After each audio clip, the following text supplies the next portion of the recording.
what appeared to be a drone belongs to the IDF, targeted the area, and they were shot, and Wael was wounded.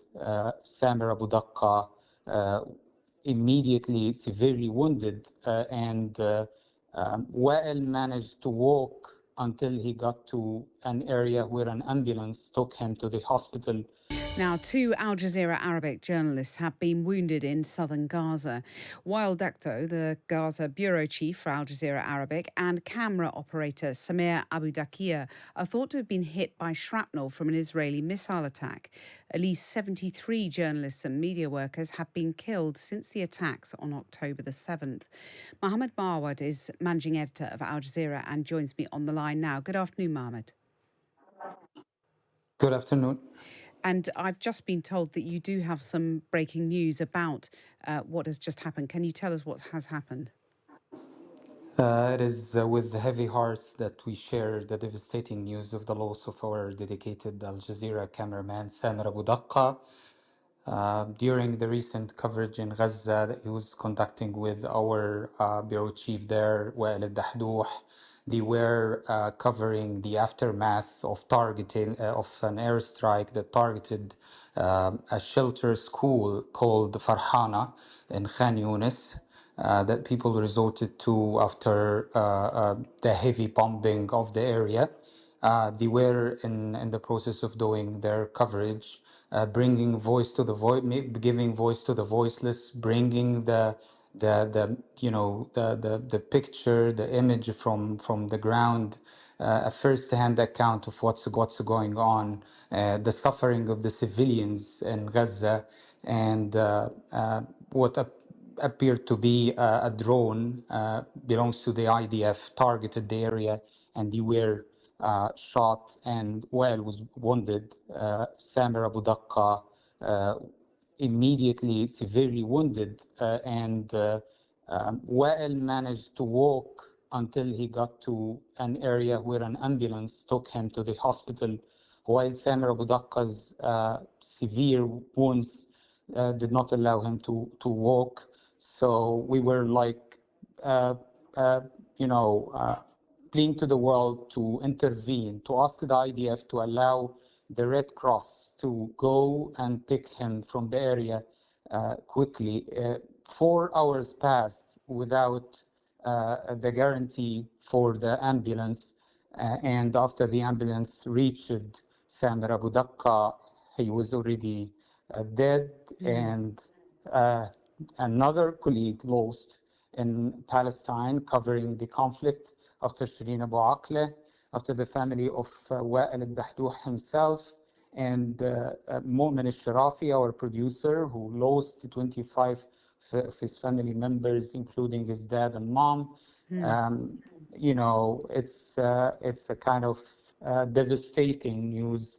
And absolutely. what they were doing is trying to pursue that of truth, the pursuit of truth. Our cameraman faced immense risks, and we were like every day asking them to be cautious. And he said, we have to give voice to the voiceless. We are committed to bringing the account from the field. People are suffering, and this has to get to the world. You know that only one journalist from the international journalistic community managed to enter Gaza just yesterday, CNN correspondent. And local journalists, had this kind of impossible mission to bring the account from the field.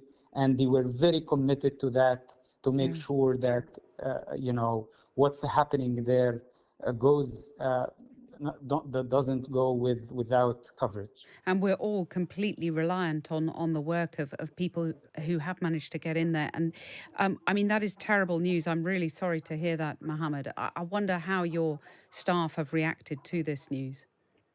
We are in denial right now. We're, the whole newsroom is devastated again and again. We're kind of, it's a trauma that we're revisiting now with this tragedy. And what we're doing is try to, give voice to the voiceless. I will repeat that again and again. We're not trying to be, we're not part of the conflict cycle. We're just a news outlet covering what's happening. We're we're the most relied news outlet in the MENA region. 800 million views daily for the coverage of war, and we're dedicated to that. As we're dedicated to covering the Palestinian conflict from the beginning, and even what's happening in Israel as well. We have correspondents in Tel Aviv, we have correspondents in Palestine, everywhere, and we're dedicated to the coverage. I mean, the impartial coverage, we're informing the public, making sure that the international community see what's happening on the ground, the devastating tragedies day after day. And, this war has been the deadliest conflict for journalists for many years. From what you're saying, despite that and the dangers, the daily dangers your staff are facing, there is a total commitment to carry on with the reporting you're doing, despite what's just happened to your colleague. Exactly. But actually, to be honest, we've been placing pressures on our team on the ground to make sure that they are safe, and even ask them, when you feel like you cannot continue the coverage, it's your call. I mean, but they're resilient. I mean, they're very committed.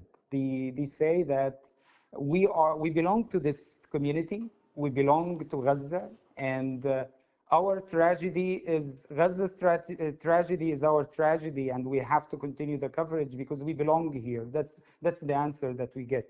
I mean, as I mentioned before, no international journalist managed to enter Gaza for the coverage, and the local journalists are the only pipeline actually for the images, for the devastating, tragedies day after day. We're talking about approximately 18,000 died in this conflict.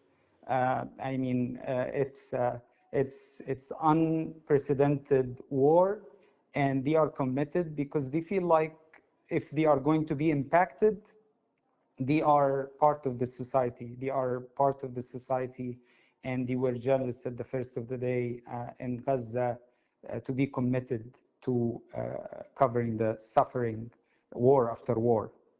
Well, Mohamed Moawad, I'm really terribly sorry for your loss, but thank you so much for coming on and telling us about that. And, we all pay tribute to the bravery of local journalists covering that conflict. Thank you very much for joining us.